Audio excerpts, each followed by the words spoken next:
Chapter 5. First requisite, know God as principle. A member of the Brotherhood speaks.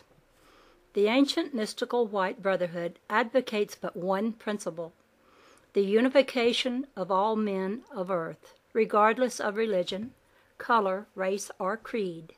Many are they who understand this principle and the working of the ancient Mystical White Brotherhood, for it is no secret. When man of earth meets man of earth for the true spiritual value of man, which is God-man, there is no disappointment.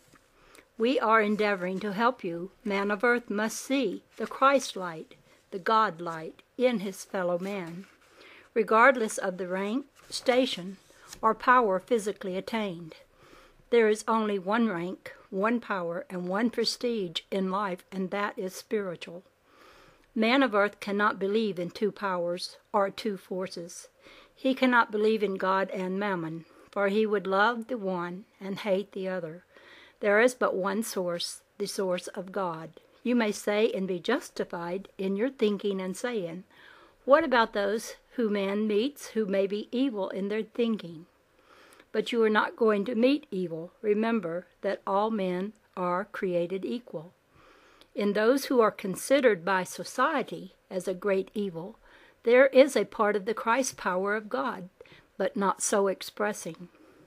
Remember those of you whose master spirit is already awakened and who recognize the goodness of God and the createdness of God. You behold everyone you see as children of the living God. Learn to say and learn to mean it. The Christ in me beholds the Christ in you. Therefore, in this manner, you are annihilating that which is referred to as evil. You are beholding the good and meeting the good. To behold is to take hold of and cling to. Remember, the goodness in you cannot become a part of any evil, should it appear so to express, only as you see or express it in your thinking.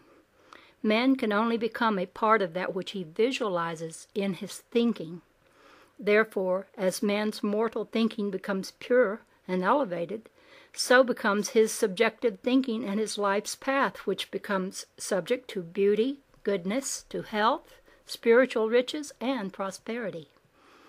It is deplorable, but nevertheless true, that mortal education quite frequently retards the expression of spiritual growth. What are we trying to tell you? Go forth and find the radiant principle of the Christ, and you shall bring illumination to those who have not yet found their way. If the power that man calls God were to discriminate in recognition of mortal achievement, there would be no progress. Go forth and let your meetings be with the God-man or the Christ-man. The humble soul, as man understands humbleness, radiated the Christ light to a greater degree than he who walks through marble halls and crystal palaces in that which man calls life, expressing the ego of his temporal personality, strutting with self-importance. Remember, humility accomplishes more than that which swords, bullets, gunpowder, and bombast will ever be able to accomplish. Mortal man must be re-educated from that which has been destructively perceived by the five physical senses, before he can be a pure vessel, through which the superconscious, or God power, can express. It is not complicated, as the Nazarene said, as a man thinketh, so is he. Take yourself a handful of mixed seed and scatter it broadcast over a plot of ground, and it will bring forth blooms of various hues. Each color shall blend with the other until you have a veritable blaze of beauty. Man, supposedly the highest creation of God, is in disagreement one with the other because of the difference of the color of his skin, outward appearances. Man discriminates between one and another because of what he calls education, degrees of social standing. Be ye therefore not given over unto appearances, for hath not God written his law in their hearts? God does not discriminate, and man is God's creation. When man realizes he is God's creation, he too has no discrimination. Remember, it is the divinity you are seeking in all mankind. Any channel that the divinity expresses itself through is the lesser of the two. All are worthy of respect, mind you, but the channel is never to be deified. There is only one deity, the deity of God. Unto God let all your errands be, and unto God shall you succeed. When you encounter stray sheep seeking to enter the fold through the doorway, the path of dedication to God through purification of motives, and not over the wall, meaning not wishing to pay the price of the effort and disciplines, nor the price for past disobedience of God's laws, it would be needless for we of the council to say, "Be kindly to them."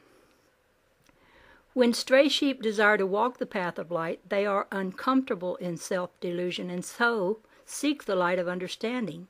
Take them by the hand and say, "You are my brother, you are my sister, come up higher, come up higher." Silently or audibly, it matters not, but say it with a smile in your voice and in your countenance. Religious forms are beginning to wear themselves threadbare, and finally come to their native nothingness. Man is becoming responsive to the spiritual science. Man must learn to share the truth with others before he can qualify to become a teacher of truth, and he does this by sharing. We are not speaking of earthly accumulations. We are speaking of spiritual knowledge, sharing the understanding of the knowledge you have, sharing the understanding of the wisdom you now have. In sharing it with someone less fortunate than yourself, you will then see the change in your life. You are seeking spiritual illumination. Seek it to share it and enlighten the path of another. The light shed upon your path, does it not become an edification to your soul? Be that beacon light to others. We of the Council of the ancient Mystical White Brotherhood shall never interfere with man's exercise of his free will. Always feel free to speak and act as your conscience directs. However, there is a manner in which man should be very cautious in getting things off his chest, such as that which is established in man's thinking. For man's thoughts are powerful in their own right, but when thoughts are put into action, they gather momentum, and while they may be well understood to the one who mentions them, also the manner in which they are mentioned, they are not always understood with the same weight by the one on whose ears they fall. Therefore it behooves man, as we have frequently said, to speak with a smile in his voice. We have ears which are no longer physical, and we listen not only to your audible words of the thoughts you have, but we also look at the thought before it is put into words. From its color, we know its intended purpose. My dear, beloved collaborators, the day is not too far hence when you shall see the color of thought. When that day dawns, as holding a sieve in your mortal hands, separating wheat from the shaft, as the precious wheat drops through, you shall look at the shaft and say, "Well, this once held the precious kernel of wheat. It is all a part of the pattern, and I am not going to discard it. I will make use of even the shaft." There has never been, and never shall be, a thought so discolored and so distorted, but what love can bring it into the proper radiance.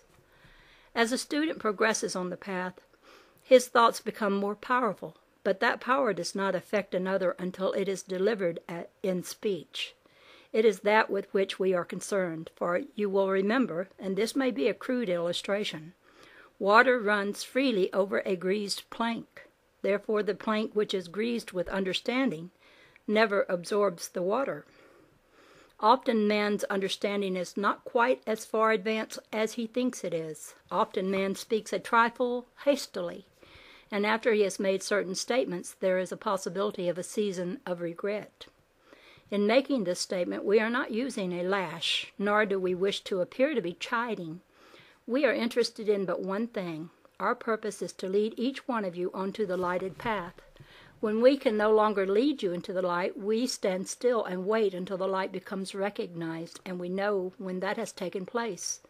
It is then we again reach forth and say, "Come, you are now ready for the next step." We do not know the word discouragement, nor what it means, for we have that to encounter all along the road. Discouragement is of the mortal, and we have left that on the mortal plane long ago.